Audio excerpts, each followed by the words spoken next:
Hi, I'm Kayla, the BookTube Turtle. Today is the first video in my writing series where for each episode I'm going to be discussing a step of the writing process. Okay, first, I know I've said this before, but I'm not a professional writer. I don't have a book published. I'd like to get one published one day, but I have been writing books since I was 11. So in this series, I'm going to give as much advice as I can, but a lot of it is just going to be my personal take on things and like the experiences I've had while writing and like what I know works for me. But that's not necessarily going to work for every person. I don't know everything there is to writing. I'm still learning as I go. But if you are wanting to write a book, or maybe you're already writing a book, I think it helps to hear what other writers are doing and like their process and their experiences, just so you know that you're not the only one that's going through the things that every writer pretty much goes through at some point.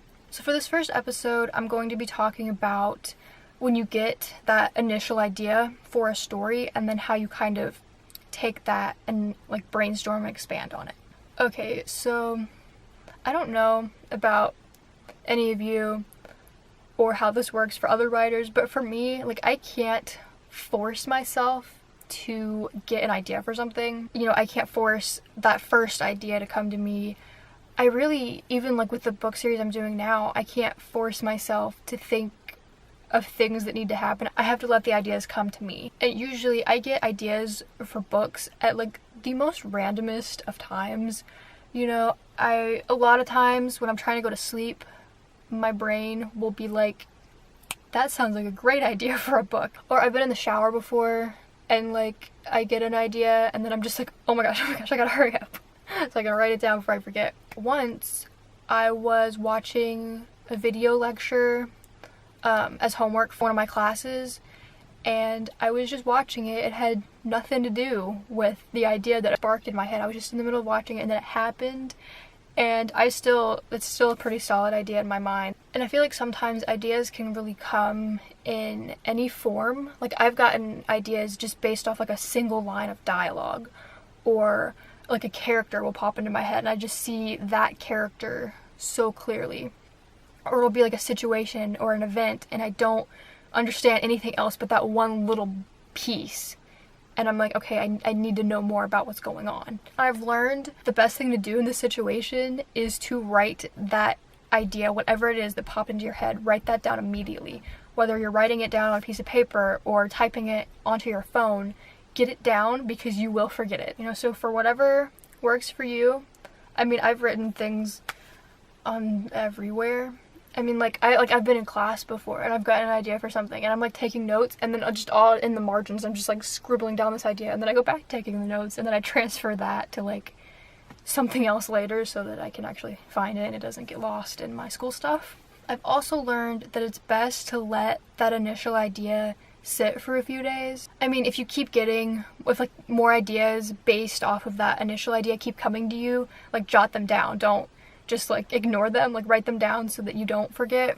But I wouldn't recommend jumping straight into outlining your story or writing your story until you give it a few days to just kind of let it settle in your mind. I feel like if you do jump straight into it, the book kind of fizzles out and you just won't get very far with it. I mean, I think this happens, or at least for me, I'll get an idea and I'll think that it's like the best thing in the world. But once I get a little ways into it, I realize that it's not strong enough to be an actual book, and then I just kind of stop writing it and it's gone. That's pretty much what happened with most of the stories I started and never finished in middle school. So now I do let it sit for at least like 2 days, and then most of the time I'll go back to it and I'll think about it again, which I mean usually I'm thinking about it too in my head throughout that time span. But when I actually go back to it, I'll either come to the conclusion that like, okay, this isn't good enough to be a book. Sometimes it's just like overnight. I'll get an idea at night and then I'm like, oh my gosh, yes, new book. And then by the time I wake up the next morning, I'm just like, that was an awful idea. What was I thinking? But there have been a couple times where I do go back to it and I'm like, okay, this could potentially work. I feel like I get ideas all the time, and an idea rarely becomes a book. I mean, I've got a list of books that I do want to write. I've talked about before. I'm writing my current dystopian series. I have another dystopian one in mind, magical realism book, a fantasy book. Those are ideas that I've had for a longer time. I think the fantasy one I've had for over a year. The other dystopian one that's not the one I'm working on right now, that's the one that I got while I was doing my homework. So I've had that since almost a year. So like, these aren't ideas that I just got like yesterday. So if you decide that this idea that you got really is something that you want to put the work and effort into to make it a story, then you kind of move into like the brainstorming phase, where I feel like before you start writing anything, you need to have a good understanding of a lot of different aspects of your story. You know, you need to understand your main character and your secondary characters. I mean, maybe not all of them, but the bigger characters in your book. Your antagonist, you need to understand both sides of what's happening. You need to know like names and like at least a baseline for personalities.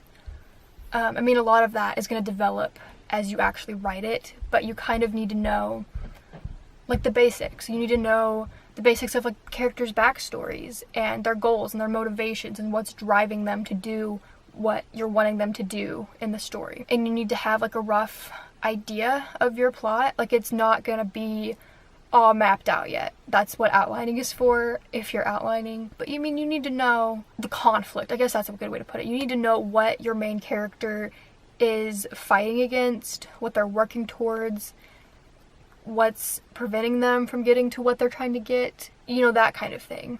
And I think it also helps to know where your story's going to start and where your story's going to end. That way, I think knowing that going into it helps you arc the story better for both the plot and the characters. And, you know, you're going to want to write everything down or type it if you're typing notes on your laptop. Anything that comes into your head, you know, make lists. And even if it's messy, like, you can go back and organize it later, but just get everything out.